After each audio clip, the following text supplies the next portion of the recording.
ফলতার পুনর্নির্বাচনের vote গণনা চলছে। সময় যত গড়াচ্ছে বিজেপি প্রার্থী তিনি তার নিকটতম প্রতিদ্বন্দ্বী সিপিএম এর প্রার্থীর থেকে ব্যবধান ততই বাড়াচ্ছেন। একাদশ রাউন্ডের শেষ বিজেপি প্রার্থী দেবাংশু পান্ডা ৭২,০৮২টি ভোট তিনি পেয়েছেন। বিজেপি প্রার্থী দেবাংশু পান্ডা ৭২,০৮২টি ভোট পেয়েছেন। দ্বিতীয় স্থানে রয়েছেন সিপিএম এর প্রার্থী শম্ভু কুর্মী, তিনি পেয়েছেন ২৭,১৯১ ভোট, অর্থাৎ ৭২,০৮২ ভোট বিজেপি প্রার্থী পেয়েছেন। দ্বিতীয় স্থানে থাকা সিপিএম এর প্রার্থী তিনি পেয়েছেন ২৭,০০০ ভোট, অর্থাৎ ব্যবধান কিন্তু প্রায় ৪৫,০০০-এর কাছাকাছি। কংগ্রেসের প্রার্থী তিনি পেয়েছেন ৬,৮৪৪টি ভোট। তৃতীয় স্থানে রয়েছেন কংগ্রেসের প্রার্থী আব্দুর রাজ্জাক মোল্লা এবং চতুর্থ স্থানে রয়েছেন সেই ফলতার পুষ্পা তৃণমূল কংগ্রেসের প্রার্থী জাহাঙ্গীর খান, যার প্রাপ্ত ভোট ৩,৮৭০। হিন্দল দেই আমাদের প্রতিনিধি রয়েছেন আমাদের সঙ্গে। হিন্দল, অর্থাৎ ইতিমধ্যেই কিন্তু একাদশতম রাউন্ডের গণনা শেষ, ১২ রাউন্ডের গণনা শেষ হয়েছে বলে জানা যাচ্ছে। কি আপডেট তোমার কাছে রয়েছে হিন্দল? একেবারেই কুসুমিতা, তুমি যে একাদশতম যে রাউন্ড, সেই রাউন্ডের শেষে যে ফলাফল সেটা স্পষ্ট করলে দর্শকদের কাছে। তোমাকে বলে রাখি, ইতিমধ্যেই কিন্তু ১২ রাউন্ডের গণনাও শেষ হয়ে গেছে এবং তারও কিন্তু ফলাফল নির্বাচন কমিশন দিয়েছে। তোমাকে বলে রাখি, ১২ রাউন্ডের গণনার শেষে নির্বাচন কমিশন যেটা জানাচ্ছে, ফলতায় বিজেপি প্রার্থী দেবাংশু পান্ডা তিনি পেয়েছেন ৮০,৩৯৮টি ভোট এবং তার পাশাপাশি সিপিএমের যিনি রয়েছেন তিনি পেয়েছেন ২৭,৫৪৫টি ভোট এবং জাহাঙ্গীর খান তিনি পেয়েছেন ৪৪৬টি ভোট। অর্থাৎ তোমাকে বলে রাখি, এই যে ভোটের নিরিখে কিন্তু নিকটতম প্রতিদ্বন্দ্বীর থেকে যিনি বিজেপি প্রার্থী তিনি কিন্তু ৫২,৮৫৩টি ভোটে এগিয়ে রয়েছেন। অর্থাৎ যত রাউন্ড বাড়তে শুরু করেছে, যত রাউন্ডের গণনা শেষ হচ্ছে, ১২ রাউন্ড গণনা শেষ হয়ে গেছে, সেক্ষেত্রে কিন্তু বিজেপি প্রার্থী দেবাংশু পান্ডার ব্যবধান কিন্তু তার নিকটতম প্রার্থীর থেকে তো বাড়ছেই, তার পাশাপাশি জাহাঙ্গীর খান তৃণমূল কংগ্রেস প্রার্থী তার থেকেও কিন্তু বাড়ছে। এবং যেখানে এই ফলতা বিধানসভায় ভোটাররা সঠিকভাবে দিতে পারেন না বলে বারংবার বহু ভোটার বহু অভিযোগ করেছিলেন, সেই ভোট পর্ব ২১ তারিখ হয়েছে এবং সেখানে কিন্তু সেই নির্বাচনের ফলাফল আজ ঘোষণা হচ্ছে। এখনও পর্যন্ত কাউন্টিং চলছে। ১২ রাউন্ড কাউন্টিংয়ের শেষে বিজেপি প্রার্থী ৮০,৩৯৮টি ভোট পেয়েছেন এবং বিপুল সংখ্যক ব্যবধানে তিনি এগিয়ে রয়েছেন, তেমন চিত্রই কিন্তু উঠে আসছে। একেবারে, অর্থাৎ ১২ রাউন্ডের গণনা শেষ, বিজেপি প্রার্থী ৮০,৩৫৮টি ভোট পেয়েছেন। দ্বিতীয় স্থানে রয়েছেন সিপিএম এর প্রার্থী শম্ভু কুর্মী, তিনি পেয়েছেন ২৭,৫৪৫টি ভোট, অর্থাৎ ৫০,০০০-এরও বেশি কিন্তু হলো মার্জিন। বিজেপি প্রার্থী তিনি প্রায় ৫৩,০০০-এর কাছাকাছি ভোটে এগিয়ে রয়েছেন তার নিকটতম প্রতিদ্বন্দ্বী সিপিএম এর প্রার্থীর থেকে। শুভেন্দু অধিকারী যখন প্রচারে এসেছিলেন এই ফলতায়, তিনি কিন্তু মানুষের কাছে, ভোটারদের কাছে আবেদন করেছিলেন ১ লক্ষ ভোটে জিতিয়ে দেবাংশু পান্ডাকে আপনারা বিধানসভায় পাঠান। আর এখনো পর্যন্ত ১২ রাউন্ডের গণনা শেষ হয়েছে, মোট ২১ রাউন্ডের গণনা হবে ফলতা বিধানসভা কেন্দ্রে এবং এখনো পর্যন্ত ১২ রাউন্ডের শেষে বিজেপি প্রার্থী ৮০,৩৯৮টি ভোট পেয়েছেন। সিপিএম প্রার্থীর থেকে প্রায় ৫৩,০০০ ভোটে এগিয়ে রয়েছেন বিজেপির প্রার্থী।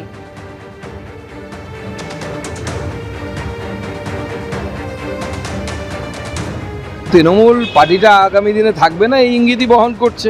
পুষ্পা পালিয়ে গেছে দোকান থেকে।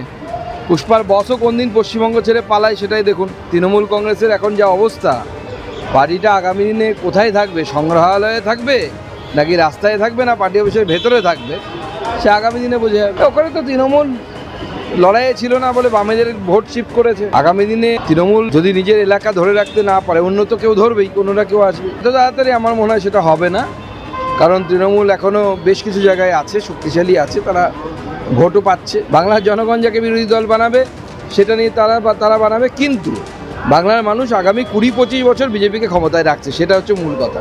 এখন তৃণমূল কংগ্রেসকে জাহাঙ্গীর বলুন, ঔরঙ্গজেব বলুন, বাবর বলুন, হুমায়ুন বলুন, আকবর বলুন, কেউ বাঁচাতে পারবে না। তৃণমূল শেষ। ফলতায় চলছে ভোট গণনা। এদিকে শহরে যে সমস্ত বেআইনি নির্মাণ রয়েছে সেই বেআইনি নির্মাণ গুড়িয়ে দিতে নেমেছে বুলডোজার। এই মুহূর্তে শহরের ৬টি জায়গায় চলছে বেআইনি নির্মাণ ভাঙার কাজ।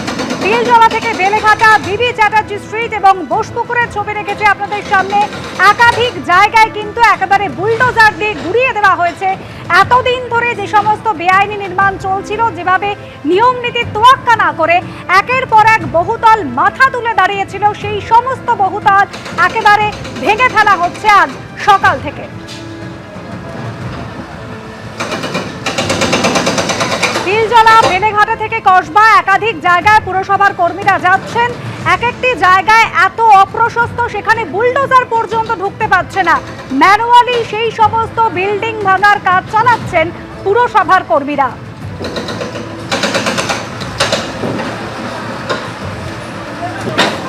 নতুন রাজ্য সরকার ক্ষমতায় আসার পর থেকেই কিন্তু বেআইনি নির্মাণের ক্ষেত্রে যে জিরো টলারেন্স নীতি নেওয়া হবে সেটা পরিষ্কার করে দেওয়া হয়েছিল, আর তারপর থেকে শহরে একের পর এক জায়গায় বেআইনি নির্মাণ ভাঙার কাজ চলছে।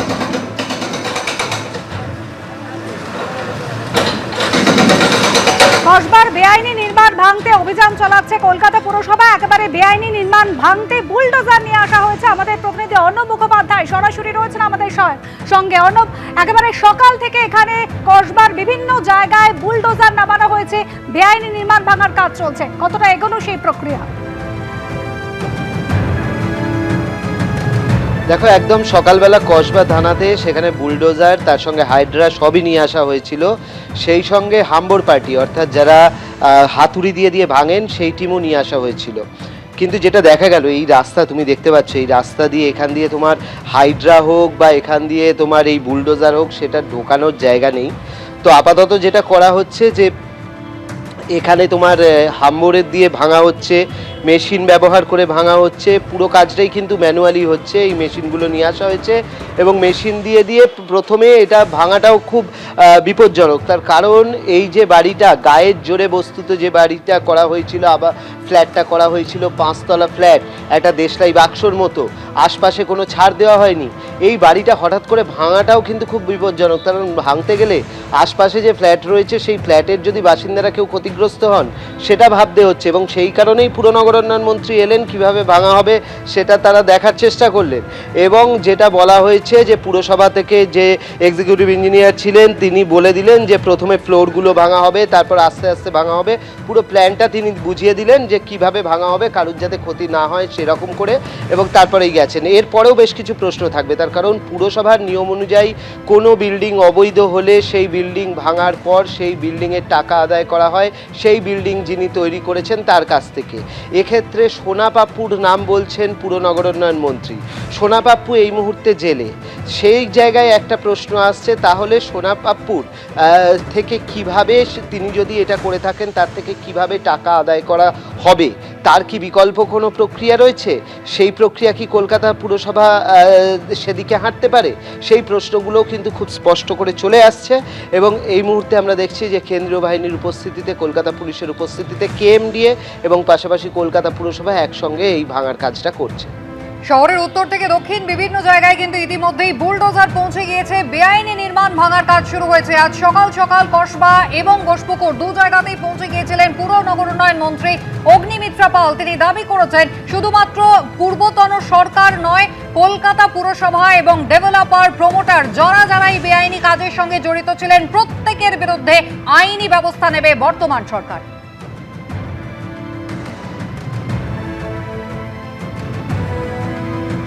মিস্টার ফিরাদ হাকিম এবং ওনার টিম এরকম একটা সরু জায়গায় বাড়িটা ঢুকিয়ে দেওয়া হয়েছে, বাড়ি করতে দেওয়া হচ্ছে। এটা কি মিস্টার ফিরাদ হাকিমের কাছে খবর ছিল না? এরকম শয়ে বাড়ি হয়েছে পশ্চিমবঙ্গে, কলকাতাতে। সেগুলো কি মিস্টার ফিরাদ হাকিম বা ওনার টিম, মাননীয় মুখ্যমন্ত্রী, এক্স মুখ্যমন্ত্রী অভিষেক ব্যানার্জি, যারা এত কথা বলতেন, তাদের কাছে খবর ছিল না?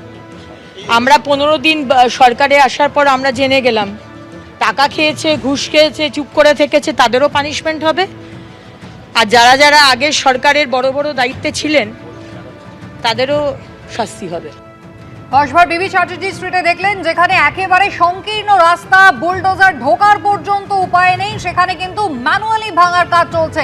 এবার আপনাদের কসবার বোসপুকুরে নিয়ে যাব। সকাল থেকে সেখানেও কিন্তু বেআইনি নির্মাণ ভাঙার কাজ চালাচ্ছে কলকাতা পুরসভা। অরিত্রিক ভট্টাচার্য রয়েছেন আমাদের সঙ্গে। অরিত্রিক, কতটা কাজ এগিয়েছে? দেখুন, বিপি চ্যাটার্জি স্ট্রিট তার একই ছবি। এখানেও এতটাই অপরিসর এই গলি তার ফলে বুলডোজার ঢোকার কোনো জায়গা নেই, ম্যানুয়ালি কাজ চলছে। আমি প্রতীককে দেখাতে বলবো এই ছবিটা। এখনও কেন্দ্রীয় বাহিনীর কর্মীরা রয়েছেন, পুরো আধিকারিকরা রয়েছেন, কলকাতা পুলিশের সদস্যরা রয়েছেন, এবং তার মধ্যেই যেটা আমরা দেখতে পাচ্ছি যে বিল্ডিংটার ওপরে ফ্লোর, তার মাঝের ফ্লোর, 3টি ফ্লোর তোলা হয়েছিল এখানে, সেই বিল্ডিংয়ে একেবারে হাতুড়ি দিয়ে যে ভাঙার কাজ সেটা কিন্তু চলছে। মূল জায়গাটা তুমি দেখতে পাচ্ছ, তুমি বাড়িটার দিকে যদি তাকাও তাহলে তুমি বুঝতে পারবে যে প্রায় আর একটি বাড়ির গায়ে তৈরি হচ্ছিল এবং ওপর দিকে উঠছিল বাড়িটি। এতটাই অপরিসর যে সামনের যে চওড়া সেটা বলা হচ্ছে 9 ফুটের মতন, অথচ পেছন দিকে কিছুটা সরু জায়গা বেরিয়েছিল, সেখানে 31 ফুট সেটাকে প্রশস্ত করা হয়েছিল। কিন্তু সামনে এই 9 ফুট জায়গায় যে এরকম 3টে ফ্লোর তুলে দেওয়া যেতে পারে সেটা কিন্তু না দেখলে বিশ্বাস করা কঠিন। এমনকি স্থানীয় বাসিন্দারা যেটা বলছেন যে এই নির্মাণ নিয়ে বা এই চত্বরে একাধিক নির্মাণ নিয়ে তারা অভিযোগ জানিয়েছেন, একাধিকবার অভিযোগ জানিয়েছেন পুলিশে, অভিযোগ জানিয়েছেন স্থানীয় কাউন্সিলরের কাছে, অভিযোগ জানিয়েছেন পুরসভায়, কিন্তু কোনো রকম সুরা হয়নি। কখনো কখনো এখানে এসে নির্মাণ কাজ বন্ধ করে দেওয়া হয়েছে, কিন্তু তারপরেই আবার সেটা শুরু হয়ে গিয়েছে। যে সময় বন্ধ থেকেছে সেই সময়ও রাতের অন্ধকারে কাজ চলেছে। সার্বিকভাবে অভিযোগ অনেক, কিন্তু সমাধানের জায়গাটা একেবারেই অধরা ছিল। তারা স্থানীয় বাসিন্দারা কার্যত দৃশ্যতই তারা খুশি আজকে এই নির্মাণ ভেঙে দেওয়ার কারণে। এবং সেই ছবি আমরা দেখতে পাচ্ছি যে এই ফ্লোরের যে মেঝেটা, সেই মেঝের যে সিমেন্টের গাঁথনি যেগুলো ছিল সেগুলো সবটাই কিন্তু ধরে ধরে হাতুড়ি দিয়ে ভেঙে দেওয়া হচ্ছে, এবং এই মুহূর্তে যাতে এই বাড়ি পুনর্নির্মাণের অনুপযুক্ত হয় সেই ব্যবস্থা নিশ্চিত করা হচ্ছে। তবে এটাই দেখার যে পুরো নগরোন্নয়ন মঞ্চ অগ্নিমিত্রা পাল যেমন জানাচ্ছিলেন ঠিক সেরকমভাবে যে সঙ্গে থাকো তুমি আমাদের অনেকটা, ইতিমধ্যেই সেই ভাঙার কাজ চলছে আপনারা দেখতে পাচ্ছেন, আর অন্যদিকে তিলজলার ছবি আপনাদের এবার দেখাবো। তিলজলায় সকাল থেকেই কিন্তু বুলডোজার এনে একেবারে ডাবল ডোজে কিন্তু ভাঙার কাজ শুরু হয়ে গিয়েছে। তিলজলায় দুটি বুলডোজার একযোগে কাজ করছে। পৌঁছে গিয়েছেন পুর commissioner Smita Pandey.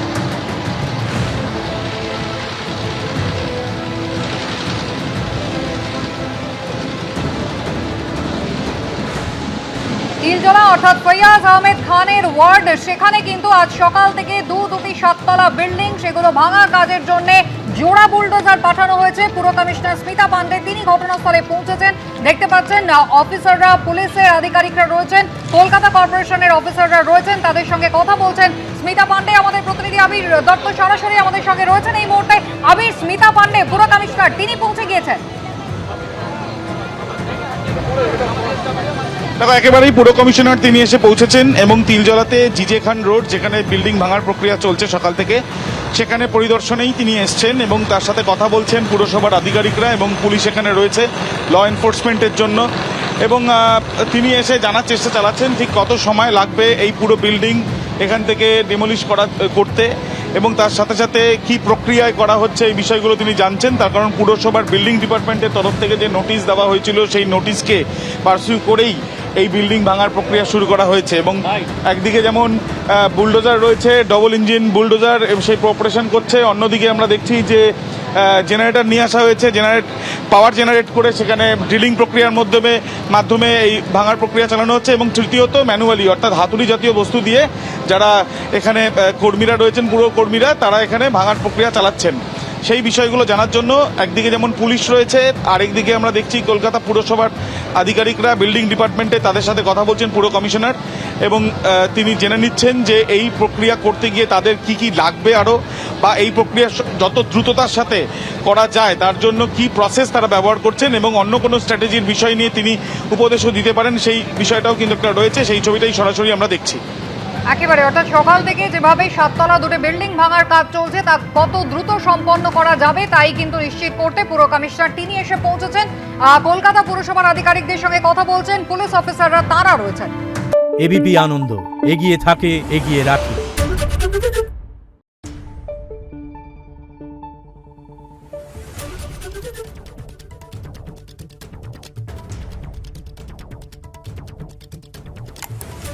Thank you.